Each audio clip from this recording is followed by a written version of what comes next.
Hello, my name is Daniel Sungbae Kim, and I'm going to introduce a book called The Broker, written by John Grisham.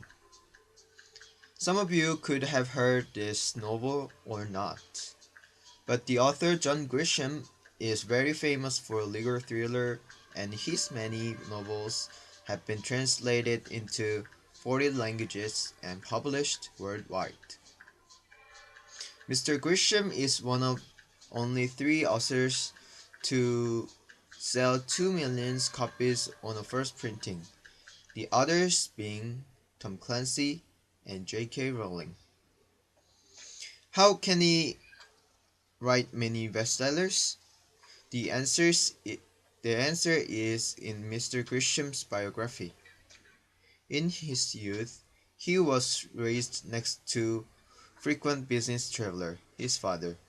Also, he studied law and account in university and practiced criminal law for about